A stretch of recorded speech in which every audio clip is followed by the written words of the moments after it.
사도신경으로 신앙 고백 드리겠습니다. 나는 전능하신 아버지 하나님 천지의 창조주를 믿습니다. 나는 그의 유일하신 아들 우리 주 예수 그리스도를 믿습니다. 그는 성령으로 잉태되어 동정녀 마리아에게서 나시고 본디오 빌라도에게 고난을 받아 십자가에 못 박혀 죽으시고 장사된 지 사흘 만에 죽은 자 가운데 다시 살아나셨으며 하늘에 오르시어 전능하신 아버지 하나님 우편에 앉아 계시다가 거기로부터 살아있는 자와 죽은 자를 심판하러 오십니다. 나는 성령을 믿으며 거룩한 공교회와 성도의 교제와 죄를 용서받는 것과 몸의 부활과 영생을 믿습니다. 아멘. 찬송가 341장입니다. 찬송가 341장입니다.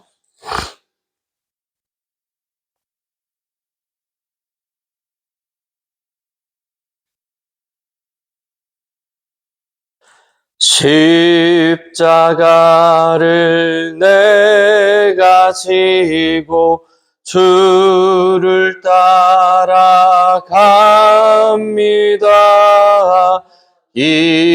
이제부터 예수로만 나의 보배 삼겠네. 세상에서 부귀영화 모두 잃어버려도 주의 평안 내가 받고 영생 복을 받겠네. 주도 곤욕 당했으니 나도 곤욕 당하리. 세상 사람 간사하나 예수 진실합니다. 예수 나를 사랑하사 빛난 얼굴 보이면 원수들이 미워해도 염려할 것 없겠네. 내가 핍박 당할 때에 주의 품에 안기고 세상 고초 당할수록 많은 위로 받겠네. 주가 주신 기쁨 외에 기뻐할 것 무엇냐. 주가 나를 사랑하니 기뻐할 것 뿐일세. 아멘.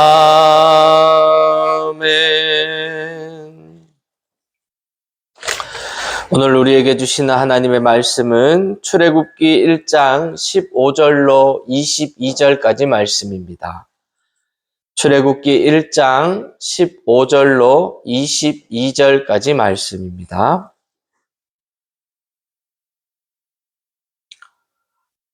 출애굽기 1장 15절로 22절까지 말씀 우리 한 목소리로 함께 읽겠습니다. 애굽 왕이 히브리 산파 십부라라 하는 사람과 부하라 하는 사람에게 말하여 이르되 너희는 히브리 여인을 위하여 해산을 도울 때에 그 자리를 살펴서 아들이거든 그를 죽이고 딸이거든 살려두라. 그러나 산파들이 하나님을 두려워하여 애굽 왕의 명령을 어기고 남자 아기들을 살린지라. 애굽 왕이 산파를 불러 그들에게 이르되 너희가 어찌하여 이같이 남자 아기들을 살렸느냐? 산파가 바로에게 대답하되 히브리 여인은 애굽 여인과 같지 아니하고 건장하여 산파가 그들에게 이르기 전에 해산하였더이다 하매 하나님이 그 산파들에게 은혜를 베푸시니 그 백성은 번성하고 매우 강하여지니라. 그 산파들은 하나님을 경외하였으므로 하나님이 그들의 집안을 흥왕하게 하신지라. 그러므로 바로가 그의 모든 백성에게 명령하여 이르되 아들이 태어나거든 너희는 그를 나일 강에 던지고 딸이거든 살려두라 하였더라. 아멘.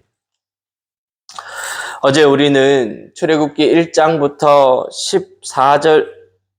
14절까지를 살펴보면서 출애굽기의 의미와 또 이제 애굽의 새로운 왕이 일어나서 이스라엘 민족들에게 어떻게 대했는지, 또 그 가운데에서 이스라엘 민족들은 또 어떠한 환경에 처하고 어떻게 행동하였는지를 살펴보면서 우리들의 삶의 모습을 돌아보았습니다.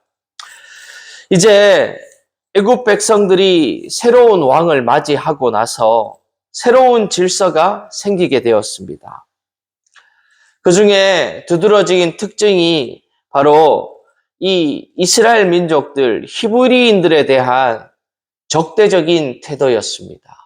그들을 핍박하고 그들을 이제 자꾸 이렇게 멸망할 수 있는 방법으로 자꾸 이 정책을 펴나가는 거죠. 바로는 어떻게 하면 이 히브리인들을 약화시킬까를 고민합니다. 여러분, 우리는 이 인생을 살아가면서 생명에 대한 두 가지 태도를 볼 수 있습니다. 왜냐하면 우리 신앙은 생명과 직결되어 있기 때문입니다. 신앙을 가졌다는 것은 생명을 중히 여기는 태도를 갖게 되고, 신앙이 없다는 것은 생명을 경시 여기는 태도를 가지게 되는 것입니다. 어제 우리는 배웠습니다. 애굽은 세상을 상징하는 것이라고. 근데 이 애굽의 문화가 생명을 경시하는 문화인 것이죠. 애굽의 자기 백성들뿐만 아니라 이 타민족들에게 대해서도 믿는 자라면, 신앙인이라면 생명을 중히 여기고 그 생명을 살려내고 그들에게 생명을 주기 위해 살아야 하는 것이죠. 그런데 이 세상을 지칭하는 애굽, 또 이 애굽의 왕은 히브리인의 생명을 존귀히 여기지 않습니다. 특별히 당신은 아이들의 생명을 경시했습니다.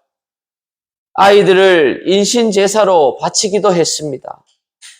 특별히 히브리인 말살 정책의 첫 단계로 끊임없이 노동을 시켰지만 하나님께서는 그들이 학대를 받을수록 더 번성하게 했다고 우리는 앞에서 살펴보았습니다. 이제 그 첫 번째 방법이 통하지 않으니까 두 번째는 좀 더 노골적인 인구 말살 정책을 펴기 시작합니다. 남자아이는 다 죽이라고 하는 것입니다. 그럼 여자아이는 어떻게 할까요? 전부 노예로 삼아서 가사노동의 도구로 이용되기를 했던 거죠. 오늘은 이 명령을 받은 아이들을 받아내는 산파대들의 모습을 우리가 한번 살펴보면서 우리의 모습을 돌아보고 또 하나님은 그 가운데 어떻게 역사하셨는지를 한번 살펴보도록 하겠습니다. 15절입니다. 애굽 왕이 히브리 산파 십부라라 하는 사람과 부하라 하는 사람에게 말하여 이르되 너희는 히브리 여인을 위하여 해산을 도울 때에 그 자리를 살펴서 아들이거든 그를 죽이고 딸이거든 살려두라. 그러나 산파들이 하나님을 두려워하여 애굽 왕의 명령을 어기고 남자 아기들을 살린지라. 아멘. 히브리인의 이 말살 정책의 두 번째 단계는 영아를 말살하는 정책이었습니다. 그러나 이 당시 산파들, 아기를 받는 이 직업을 가진 시브라와 부하라는 두 사람은 그 명령에 순종하지 않았습니다. 당시 왕의 명령에 누가 불복종할 수 있었겠습니까? 그런데 이 여인들이 왕의 명령을 따르지 않았다는 것이죠. 어떻게 그렇게 할 수 있겠습니까? 성경은 한마디로 기록하고 있습니다. 하나님을 두려워했기 때문에, 하나님을 경외했기 때문이라는 것입니다. 바로보다도 애굽의 왕보다도 하나님을 더 두려워했기 때문에 왕의 명령에 불복종한 것이죠. 제 아무리 왕이 명령해도 불복종할 수 없는 명령이 있다는 거예요. 무엇입니까? 하나님을 두려워하면 왕을 두려워하지 않게 됩니다. 바꾸어 말하면 이런 거죠. 하나님을 두려워하게 되고 하나님을 따르게 되면 세상을 두려워하지 않게 되고 세상을 따르지 않게 되는 것입니다. 요즘 우리는 왜 이렇게 두려움이 많을까요? 코로나라는 질병에 두려움을 가집니다. 하루하루를 살아가는 것에 대한 두려움을 가집니다. 사람들과의 관계에서 두려움을 가집니다. 이 모든 두려움이 어디에서 오는 것입니까? 세상을 바라보는 우리의 관점에서 오는 것이죠. 할 수만 있다면 하나님을 바라볼 수 있는 저와 여러분들이 되시기를 주님의 이름으로 축복합니다. 하나님을 향한 경외심을 잃어버렸기 때문입니다. 하나님을 향한 두려움, 하나님을 향한 이 경외감을 잃어버렸기 때문에 우리는 다른 수많은 것들을 두려워하게 된 것이지요. 이 여인들이 하나님을 두려워했다는 기록을 보면 아마 이들은 히브리인이었을 확률이 높습니다. 하나님의 모양과 형상을 가진 아이, 인간에 대한 경외감이 있기 때문인 것이죠. 하나님을 경외할 때에 인간 생명에 대한 경외감이 생기는 것입니다. 여러분, 우리가 하나님을 두려워하게 될 때에 하나님의 뜻인 한 사람 한 사람의 생명에 관심을 가지게 되는 것입니다. 왜입니까? 하나님은 이 땅에 가장 하시고 싶어 하는 일이 무엇일까요? 이 땅에 있는 모든 사람들을 구원하시기를 원하시는 것이 하나님의 가장 큰 뜻인 줄 믿습니다. 바로 생명을 살려내는 것이죠. 그러하기에 우리 믿는 사람들 또한 그 하나님의 뜻을 따라 한 사람 한 사람의 생명에 관심을 가지는 것입니다. 한 사람 한 사람의 생명을 살려내기 위해 우리의 물질도, 우리의 시간도, 우리의 노력도 그것에 투자하는 것이죠. 그래서 교회도 선교에, 전도에 이 모든 것들을 투자하는 것입니다.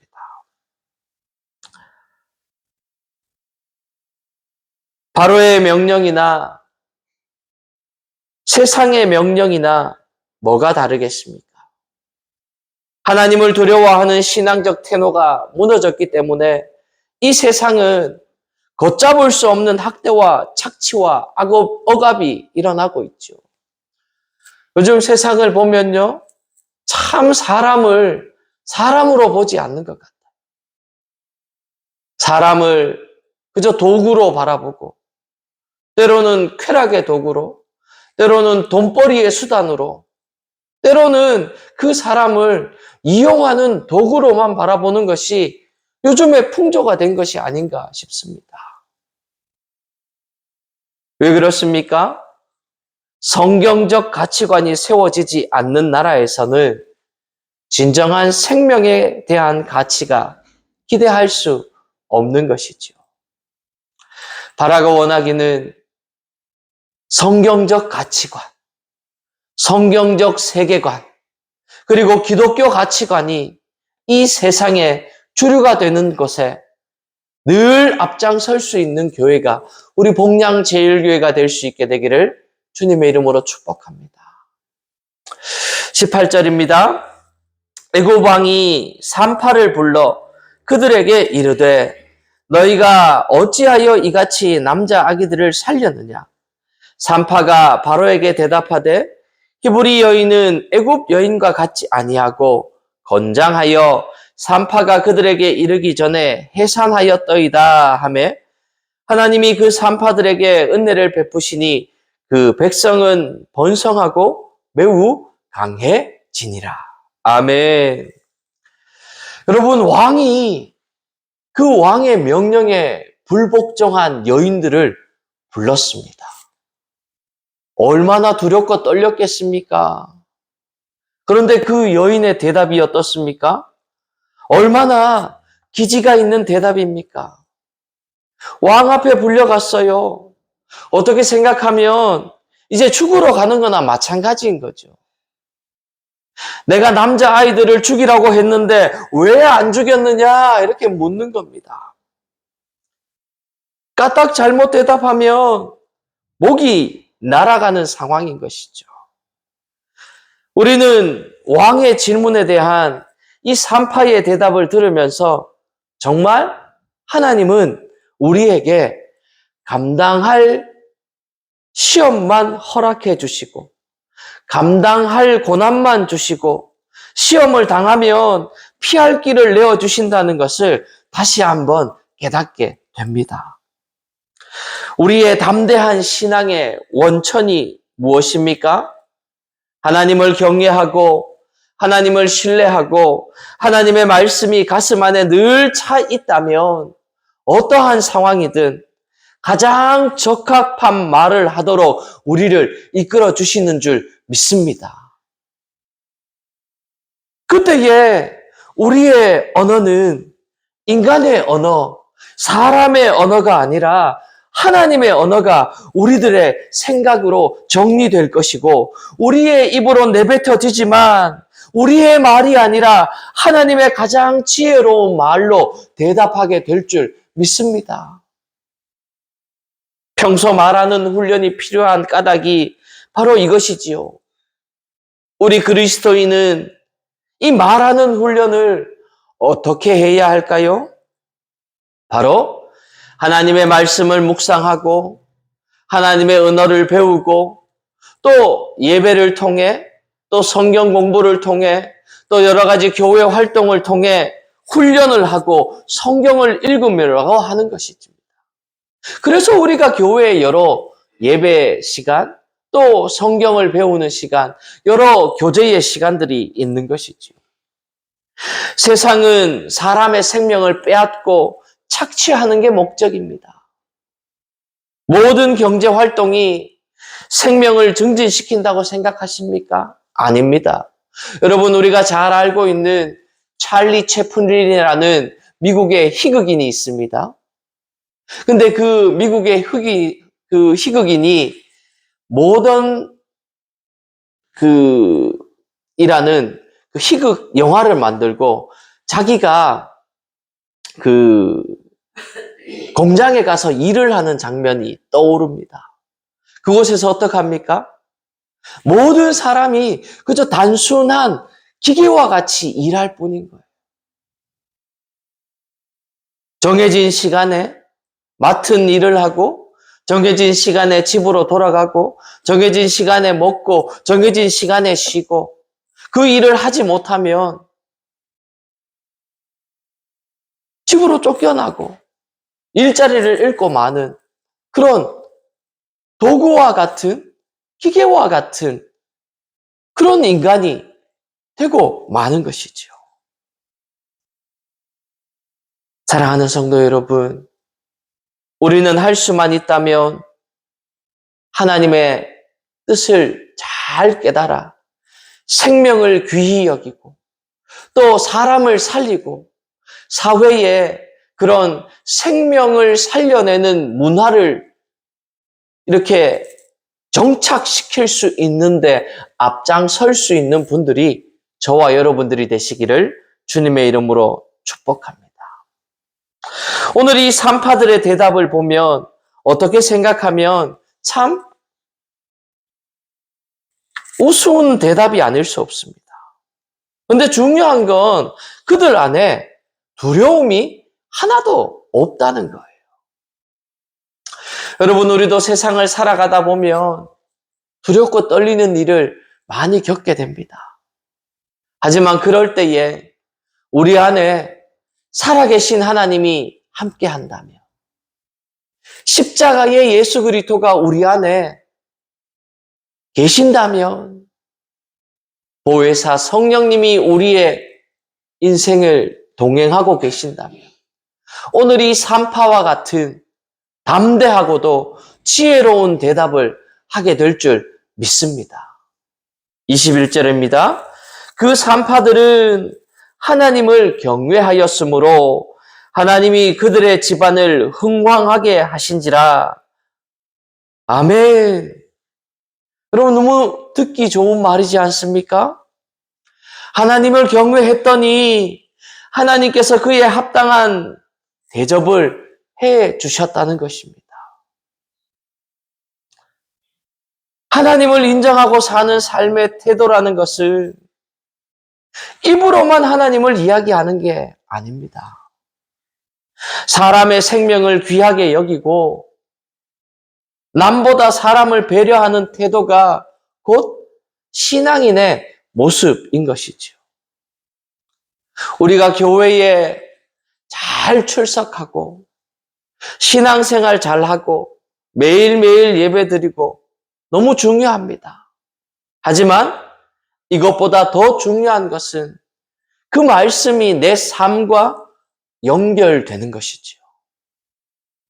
그래야 그 말씀이 살아있는 하나님의 말씀으로 내 삶에 역사하게 되는 것입니다.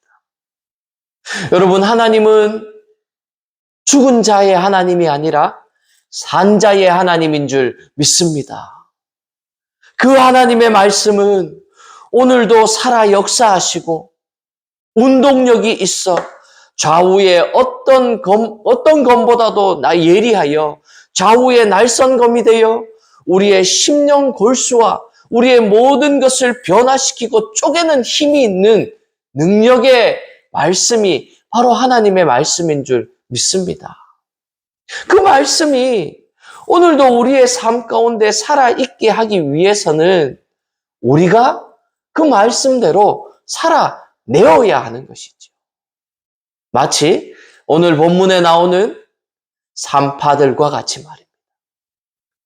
목숨이 경각에 이르렀다 하더라도, 내 인생이 끝난다 할지라도 하나님을 경외함으로 말미암아 하나님의 뜻대로 살기 위해 힘쓰고 애쓰고 몸부림칠 때 하나님이 오늘 이 산파들에게 함께 하셔서 그 집안을 흥왕하게 하여 주신 것처럼 저와 여러분들의 인생에도 함께 하여 주셔서 우리의 인생을, 우리의 가정을 흥왕하게 하여 주실 줄 믿습니다. 여러분, 이게 바로 하나님을 경외하는 태도인 것이죠. 그런데 언제 우리가 이런 모습이 드러납니까? 바로 교회 생활에 그래도 열심을 낼 때에 이런 모습이 우리 삶에 조금이라도 묻어날 수 있게 되는 것이죠. 예배의 삶, 말씀을 읽는 삶, 기도의 삶이 우리 몸에 배이게 되고 우리 삶에 끊임없이 흘러넘치게 될 때에 우리가 그렇게 살아가게 될 줄 믿습니다. 22절입니다. 그러므로 바로가 그의 모든 백성에게 명령하여 이르되 아들이 태어나거든 너희는 그를 나일강에 던지고 딸이거든 살려두라 하였더라. 아멘. 바로는 산파들의 이 대답에 포기하지 않습니다. 여러분, 세상이 그렇습니다. 세상은요, 끊임없이 우리를 넘어뜨리려고 합니다. 우리에게 고난을 주기도 하고요. 때로는 시험을 주기도 하면서 우리의 끊임없이 도전합니다. 여러분, 악은 이렇게 끈질기게 포기 안 하는데 왜 선은 그렇게 잘도 포기하는 것일까요? 산파들은 이렇게 담대한데 왜 우리는 담대하지 못할까요? 악은 끝까지 목적을 달성하고자 합니다. 세 번째 방법으로 이제 남자 아이들이 태어나면 나일강에 던져라 이렇게 막 명령합니다. 세상은 이렇습니다, 여러분. 세상은 마치 다윗과의 다윗이 나섰던 전쟁터에 나왔던 골리앗과 같아서 우리의 힘으로는 안 되는 존재들입니다. 그래서 결국 하나님을 의지하는 것이고 그분의 권능 아래 있지 않으면 안 되는 것이고 그분의 그늘 안에 있지 않으면 안 되는 것이죠. 마치 다윗의 고백처럼 말이에요. 너는 긴 칼과 창과 방패로 나아온다 할지라도 나는 만군의 여호와의 이름으로 나아가노라. 아멘.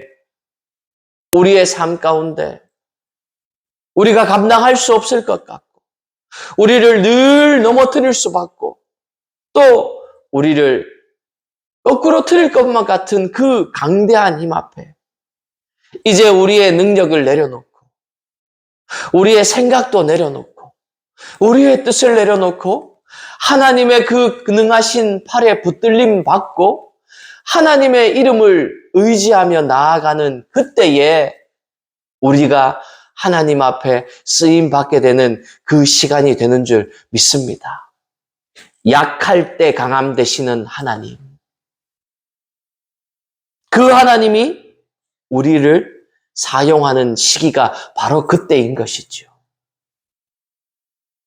여러분, 하나님께서는 이렇게 우리를 전적으로 의지하는 자로 만들기 위해서 때로는 우리가 의지하는 것들을 기어이 놓게 만듭니다. 그것이 때로는 건강이기도 하고요. 때로는 그것이 가족이기도 하고요. 그것이 때로는 물질이기도 하고요. 그런데 여러분, 그럴 때 억울해하지 마십시오. 그리고 놓으면 되는 것입니다. 내려놓아서 고통스러운 것입니다. 그런데 오히려 내려놓으면 내 마음이 더 편해지고 하나님의 그늘 안에 들어가게 되는 줄 믿습니다. 오늘 하루의 삶 가운데에서도 어디를 가든지 무엇을 하든지 누구를 만나든지 하나님의 그늘 안에 거할 수 있는 여러분들 되기를 축복합니다. 하나님의 날개 안에 거할 수 있는 여러분들 되기를 축복합니다. 그래서 여러분들의 삶 가운데 힘들고 어려운 일이 닥쳐온다 할지라도 그 하나님의 능하신 손에 붙들린 바 되어서 하나님의 큰 영광을 드러낼 뿐만 아니라 살아계신 하나님이 여러분의 삶을 통해 증거되어지는 복되고 귀한 인생이 저와 여러분들의 인생 되시기를 주님의 이름으로 축복합니다. 기도하겠습니다. 거룩하신 하나님 감사합니다. 오늘 애굽의 왕은 히브리 민족들을 말살하고 없애기 위하여서 아이들을 죽이고 또 나일강에 던지려고 하는 모습을 바라봅니다. 하나님, 세상은 이렇게 끊임없이 우리에게 큰 문제를, 집체 같은 파도를, 큰 산과 같은 문제를 우리들 앞에 내어놓습니다.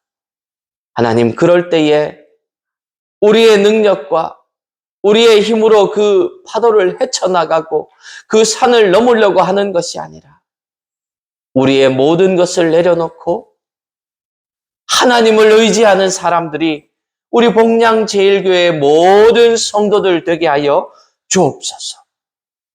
그렇게 힘들고 어려운 상황 가운데 하나님을 의지하며 나아갈 때에 하나님이 우리에게 지혜를 허락하여 주시고 용기를 허락하여 주셔서 오늘 그 산파들이 바로왕 앞에 지혜로운 대답을 하고 또 그 삶이 흥왕하여지고 그 가정이 잘 되어졌던 것처럼 우리의 인생도 그런 하나님의 은혜를 경험하게 될 줄 믿습니다. 하나님, 우리의 인생이 그런 복되고 귀한 인생이 되어질 수 있도록 우리에게 힘과 지혜와 용기를 더하여 주옵소서. 주님께서 오늘 하루의 삶 가운데에서도 그렇게 살아갈 수 있도록 도우시고 보호하시고 함께하여 주실 줄 믿사옵고 우리 주 예수 그리스도 이름으로 간절히 기도하옵나이다. 아멘. 우리 주 예수 그리스도의 구원의 은혜와 그 독생자 예수를 죽이시기까지 우리를 사랑하신 하나님의 놀라우신 사랑하심과 지금도 우리와 함께 하셔서 위로하시고 교통하시고 충만케 하시는 성령 하나님의 함께 하심이 이제 히브리 산파와 산파들과 같이 세상을 두려워하는 것이 아니라 하나님을 두려워하고 하나님을 경외하기를 소망하며 결단하는 우리 모든 성도들의 머리 위에 그 가정 위에 이 교회 위에 이제로부터 영원토록 함께하옵시기를 간절히 축원하옵나이다. 아멘.